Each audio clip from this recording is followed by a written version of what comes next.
S'il vous plaît, elle est enceinte, déjà vous lui prenez sa place, c'est pas normal. Vous avez vu mon âge?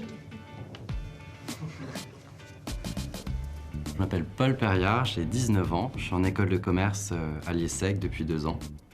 Je fais du théâtre depuis 2 ans, c'est inclus dans le cursus de l'IESEG, c'est des cours obligatoires. Il y a une évolution, en première année c'était des travaux de groupe exclusivement.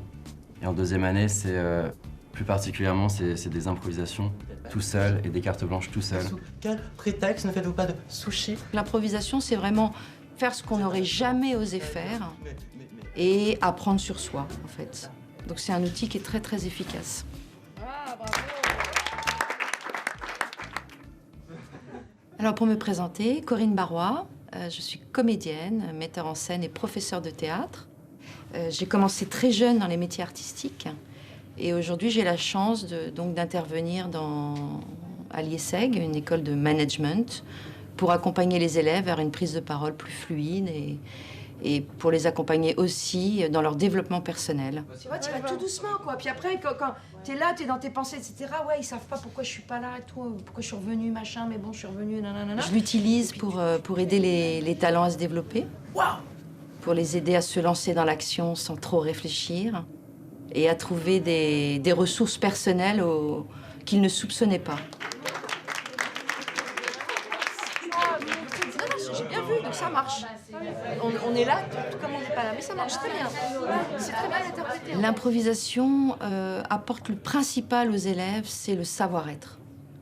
C'est-à-dire qu'au-delà d'avoir une bonne acquisition en termes de technique, pour articuler, respirer, avoir un bon volume vocal, au-delà de ça, l'improvisation apprend aux élèves à être responsables sur scène, Action. à faire des choix et à les assumer. Bonjour monsieur, Thierry Frément. Oui, vous m'avez contacté il y a quelques semaines de là quant à l'entraînement de votre équipe de football de jeunes, de votre établissement. Donc me voilà. Oui, effectivement, c'est ma première fois en ZEP, oui. Ben, tout à fait, une vraie représentation en préambule. Donc Thierry Frément, 57 ans, divorcé, 2 enfants. Donc le trac, on oublie, hein, Au début un peu, mais après... Vous en sortez trop bien pour avoir le trac. J'aime beaucoup comment vous faites exister donc le responsable.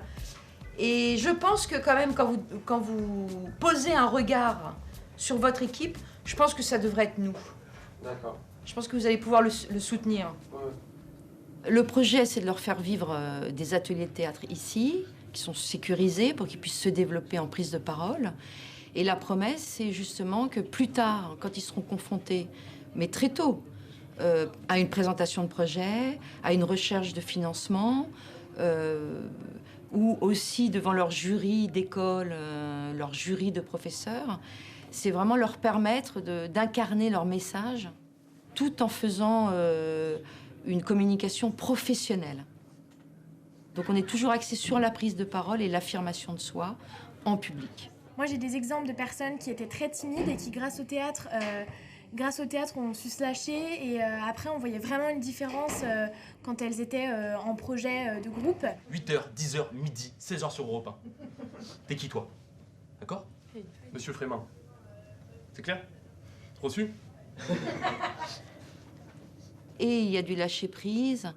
Et il y a une sorte, on va dire, d'intelligence émotionnelle à répondre à une situation. Accepter ce que propose l'autre, accepter ce que la situation révèle dans le moment où elle est jouée.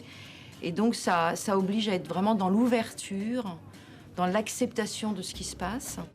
Demain, c'est la rentrée. Ils sont obligés de cesser de rationaliser et de mentaliser.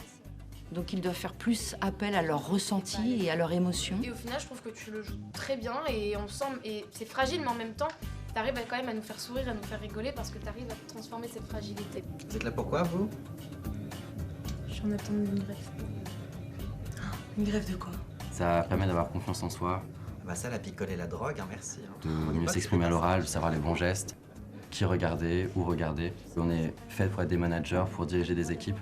Ça permet d'avoir de l'assurance, de savoir comment s'adresser, comment impacter les personnes. Et c'est à ça que sert le théâtre principalement, et donc ça nous aide beaucoup. Je pense que l'improvisation, ça va m'apporter beaucoup dans ma vie professionnelle et même aujourd'hui dans ma vie d'étudiante. Pourquoi? Tous les étudiants seront amenés plus tard à devoir parler en public et il faut toujours jouer un rôle pour pas avoir peur. Et c'est pour ça que l'improvisation, c'est très pratique pour ça, je pense, voilà, pour savoir parler en public après et savoir jouer un rôle devant des personnes, en fait. Pour moi, le théâtre est humaniste et donc transmet vraiment des valeurs essentielles en termes de savoir-être, de réciprocité, d'écoute, de solidarité. C'est vraiment un truc que je conseillerais aux gens qui veulent faire un métier dans le commerce ou dans tous les métiers où il y a besoin de contact, de vente. On découvre beaucoup sur nous-mêmes, c'est vraiment important. On a découvert des personnes qui en classe sont complètement timides et en improvisation ils excellaient, et des personnes qui sont au contraire très extraverties. Et justement, au théâtre, ça donnait absolument rien. Donc du coup, ça permet vraiment de se trouver et ça aide beaucoup, je pense. C'est pour ça que je le conseillerais fortement aux gens.